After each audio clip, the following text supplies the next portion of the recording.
everybody. Happy Friday. So, I'm back with another review, A Ladies First, a story of women in hip hop. What have they lost? Episode 3. So, like I said, I love the way they break it up and the way they go through and deal with different rappers. So, part one was where are our flowers? And so they start talking about how we know about the forefathers of hip hop, but not the matriarchs. And that's so true, right? You could run down a list of people that you consider legends, right? Sugar Hill Gang, whether I like them or not, NWA, Tupac, Biggie, DMX. We can go on for days, but like when it comes to the women, we don't.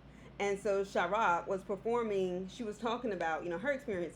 She said, I was performing at places nobody else ever had. Like she performed rap at the Audubon Ballroom, where Malcolm X, of course, was assassinated. Um, but this is not something that's highlighted in documentaries or radio shows or whatever when they bring people in and ask them about, how has the game changed. That's not something that they bring in. So, regularly at least. So, Sha-Rock talks about being in the Funky 4+1 and how none of their parents knew anything about the music industry. And she was like, we were the poster children for we're about to get jerked. And as far as I'm concerned, this is still the case in the music business.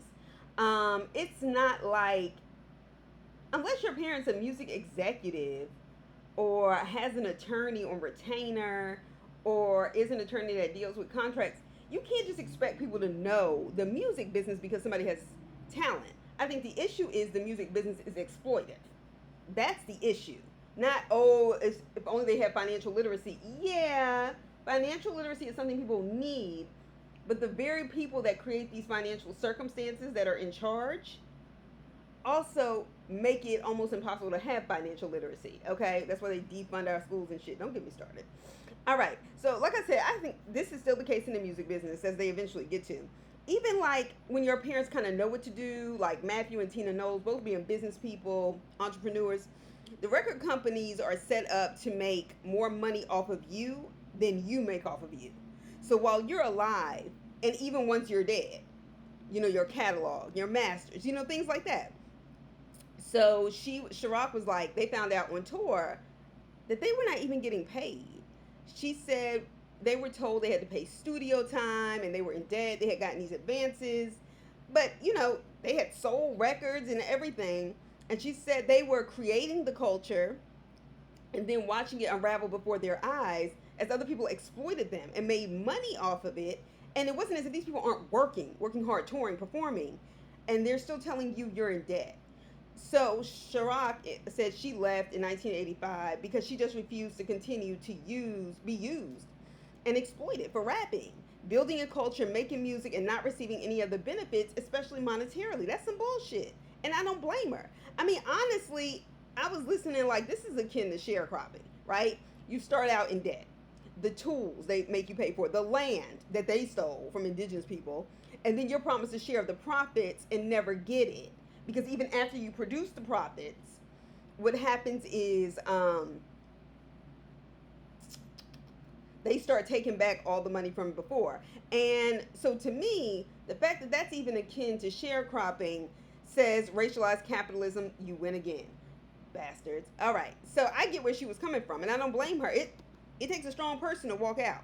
So Dr. Joan Morgan talks about how women in hip hop's contributions are perceived as moments, right? Once again, and then they seem to like go away. And they're seen as exceptional and these sort of rarities as opposed to the fabric of the culture that has lasted 50 years, because we know this is the 50th year of hip hop. So we get 1995. We get this woman who's being profiled named Drew Dixon, and I knew her face looked familiar, and then I realized it's from the HBO, which is now called Max, whatever, the documentary on women, on this person in particular, who alleged the rape by Russell Simmons. They didn't bring that up particularly in this, but she gives her whole story. I forgot what it's called, but I'm sure you can, search her name or whatever. Anyway, so she talks about how she chose a career in hip hop after majoring in African history at Stanford. I said, girl, that's a woof, woof. Um, so she said she got her dream job working at Def Jam. She was like, women rappers were also sometimes the receptionists or people doing other kinds of work within the label.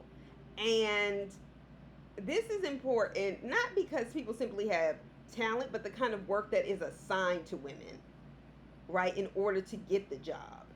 Um, Male rappers don't come in and have to answer phones or grab people's coffee. Just saying.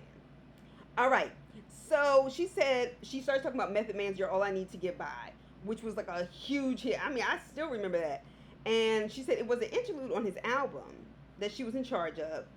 And she said she was shocked. Like, this is an ode of a black man to a black woman. We don't have anything with like black love. And she was like, but it's an interlude. And she said it was a song, as far as she was concerned, that needed more exposure to help change the landscape of hip hop, like the way people talk about women and black men's relationships. So she said she called Russell Simmons and told him, look, this can't be an interlude. This needs to be like a duet with a woman. And he says, okay, so who do you think we can get? She was like, well, ideally, I would like Mary J. Blige.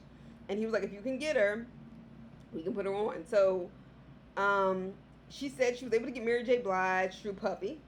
And he said sure because he owned Bad Boy and, well, he was part of the Bad Boy label and Mary J. Blige was signed to him. But he said if they did the song, he wanted to do the remix by having Mary sing Tammy Terrell's part in her and Marvin Gaye's duet, "You're All I Need to Get By." And that was a hit. It's still a bop, okay? Um, that video imagery is everything. So she said they won a Grammy for this song. She said she's not even giving credit on the song. After all she did, I mean, the visionary, the putting this together, the making the calls. And she said she should have at least had an A&R credit. And she was like, our contributions as women are often erased. I don't care how young she was in this business. This is somebody who was Stanford educated, so on and so forth.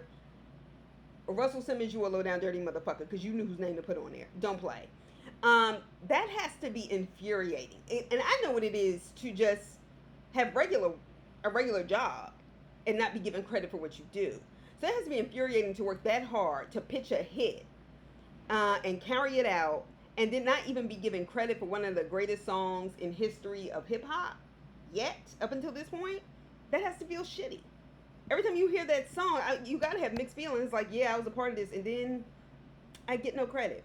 So she helped produce this album called The Show Soundtrack. She said, and this was an album that presented like a cross section of the state of the actual art of hip hop.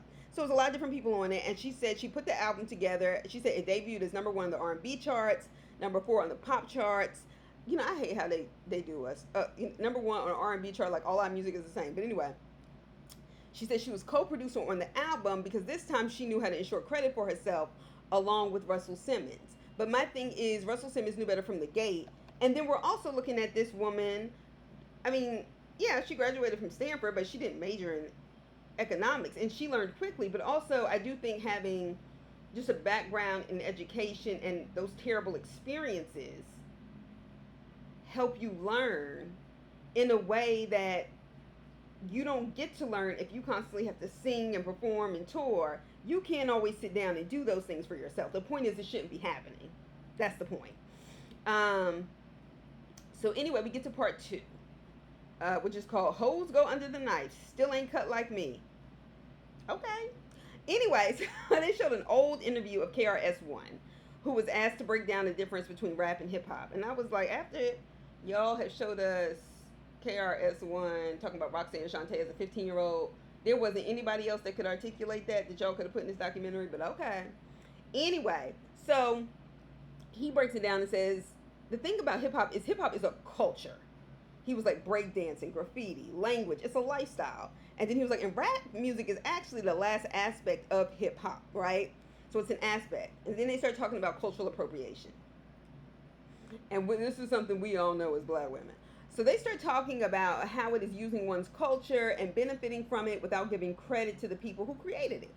Or sharing the resources, like money, when they start to benefit from a culture that they are stealing from.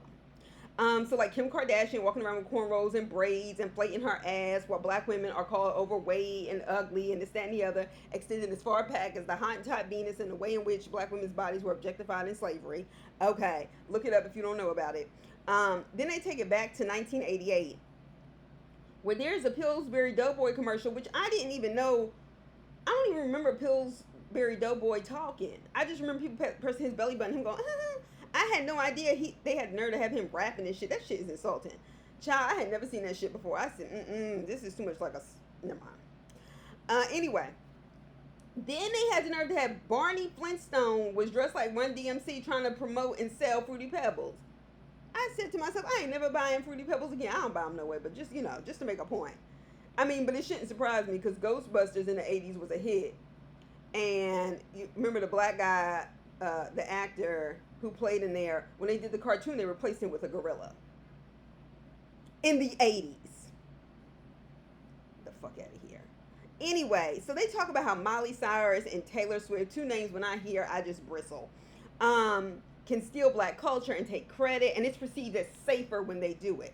To me, as far as I'm concerned, it's perceived as acceptable when they do it. Because America has always been very much in love, and people across the world, in love with African American culture specifically. Okay? In love with it, but hate us for it. So when they do it, all of a sudden it's cute. And that shit get on my goddamn nerves.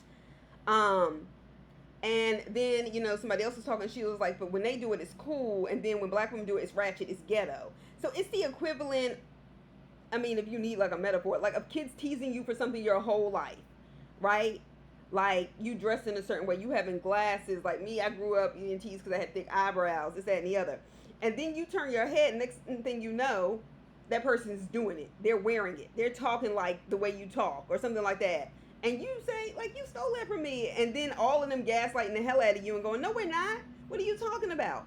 So it's the same thing racially. It's just on a larger scale. So they talk about Misa Hylton and how she created these iconic styles for Little Kim and Mary J. Blige. And then people borrow and steal the ideas and reproduce it.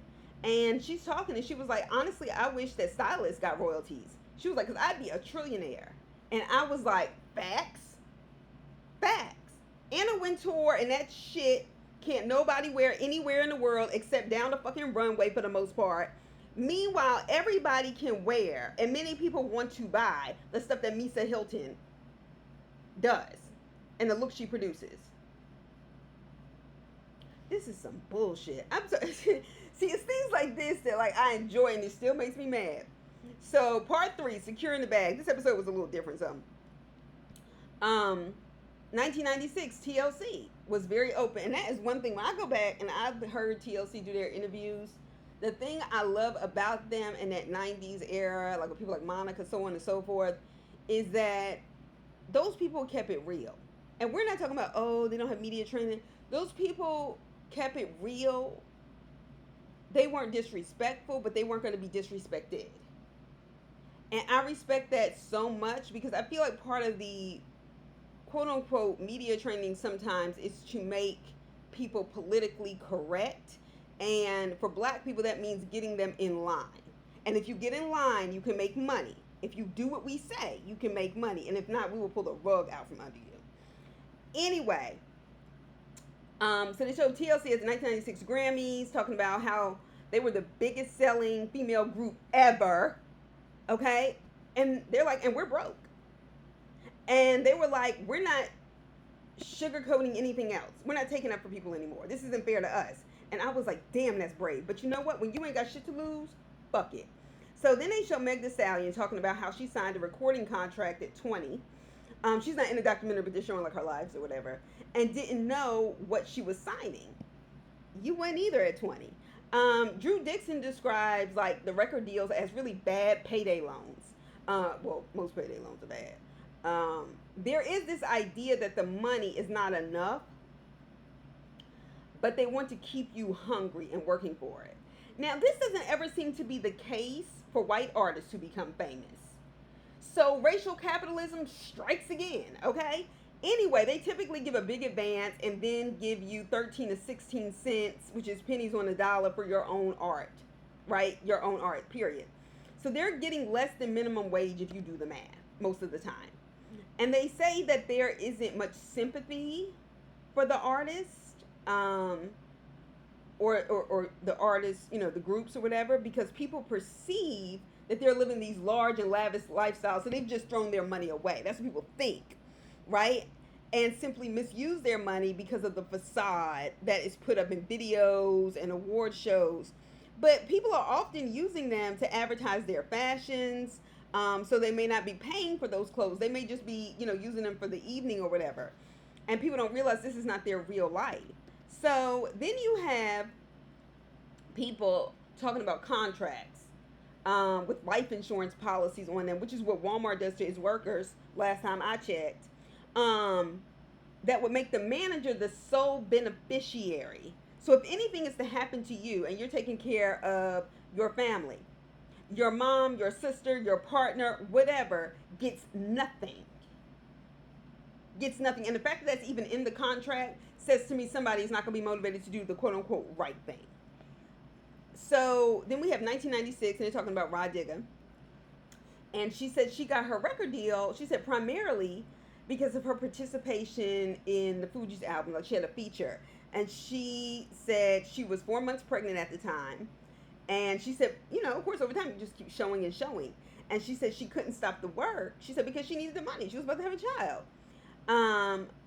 And she needed the money because she needed a record deal advance, right? Before she had the baby. And then all of a sudden, she was like, the Fugees blew up, so they had their own thing. And she said, I told multiple people over and over again I needed a record deal. She said, and Q-Tip was the only one who made it happen. He went to like one of his, not managers, but people at his label. And she said, I still to this day say he saved my life. And, respect. So we get back to Roxanne Shante, and I'm really glad that she's getting her flowers with this series. And she was talking about how she got pregnant at 16. She said, I was a single mother. She said, my mom wasn't around at the time. And so she said, I was basically raising myself. And she said the record company asked her, when was she due? And she said, the baby is due March 18th. She was like, I was performing again by April 1st.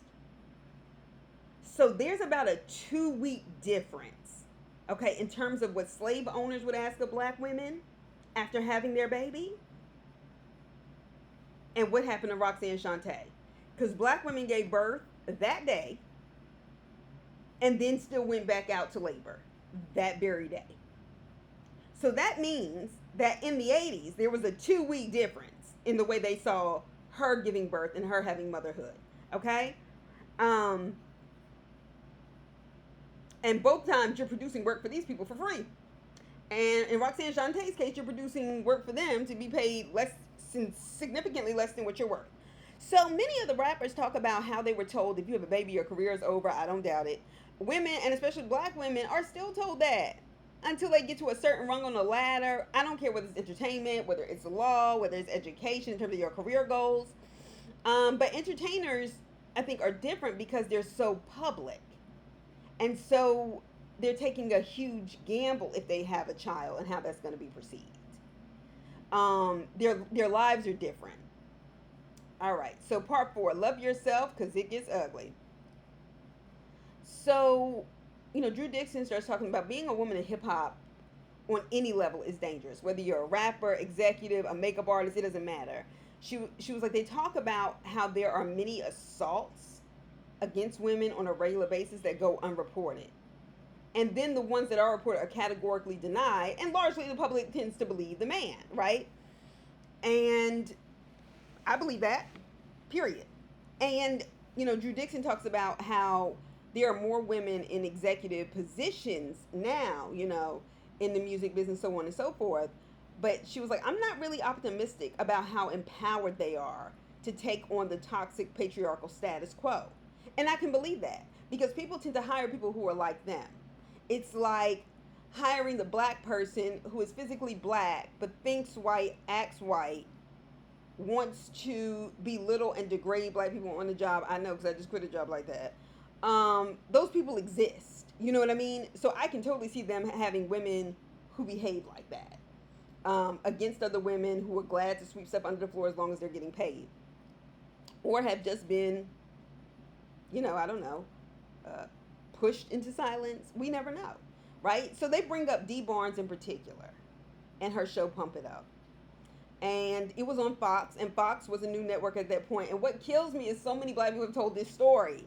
What kills me about Fox, the most racist, heinous, vitriolic, misguided lies in terms of news that is produced in this country, comes from fucking Fox News, the most anti-black shit. And black people built that fucking network. Okay? Martin, Living Single, The Legendary In Living Color, and even Pump It Up, a hip hop show. Whoo! People try us. So Dee Barnes was like, they interviewed a whole list of girls. She was like, I was 19. She said, and when they chose me, she said, I was excited, but the show went national really quick. And she said the show was different because it had a female host, which was unusual. And she pushed female rappers as often as she could, right? So she said, and then they started talking about Dr. Dre's assault on Dee Barnes. This is hard to watch, hard to hear, but it's a story that's got to be told, and there should be consequences. I mean, real fucking consequences. So then they show the clip of MTV News reporting that NWA's label had no comment after Dr. Dre's assault. But even more frightening, I think, was NWA's response, where they said, that's what she gets, and I hope she gets it again. Like, what the fuck? Where was the outrage? This grown ass man, we know Dr. Dre ain't no little fucker. Like, that motherfucker shouldn't have been invited to the Super Bowl, and then they giving him awards at the Grammys for his. I don't give a shit. Even Dr. Joe Morgan said, well, I'm not taking anything away from his genius. Fuck his genius. I don't give a shit. I don't give a shit how good you are at having beats. If you're a fucked up person who commits physical violence consistently against women, you have no business walking the streets. You should be in prison somewhere. Period. So they said that she knows, and they keep going, by the way. This is NWA. They said she knows what she did. She got beat down for it, and I hope she gets it again. And I said, y'all some sorry ass punk motherfuckers.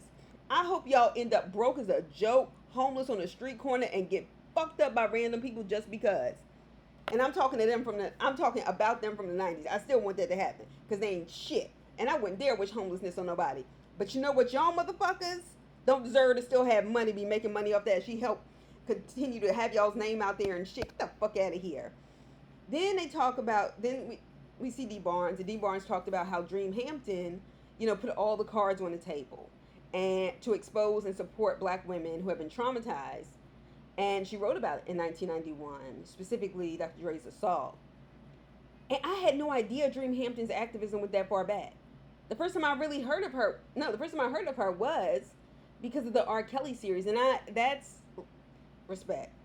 And Dee Barnes was crying in the interview, reflecting on the assault by Dr. Dre, and you can tell that kind of stuff fucks people up, because even women who talk about domestic violence, a lot of times, even when they're asked about it, it could be 30 years later. It's like they go back into that space and they feel that pain again.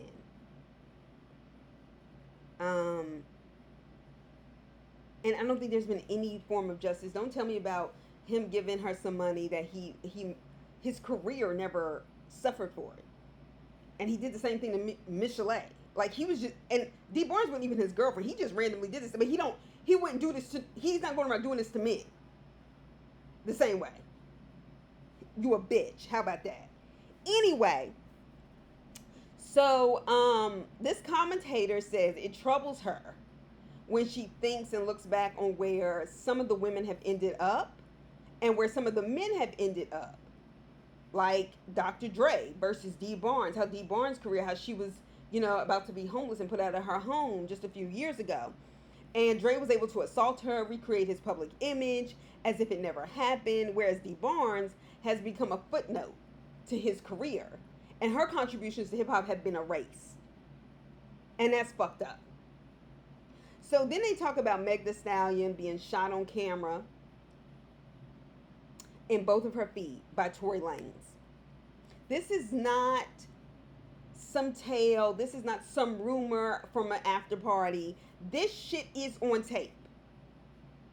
And just like when black people get shot and we see it with our own fucking eyes, and then people tell us we're lying.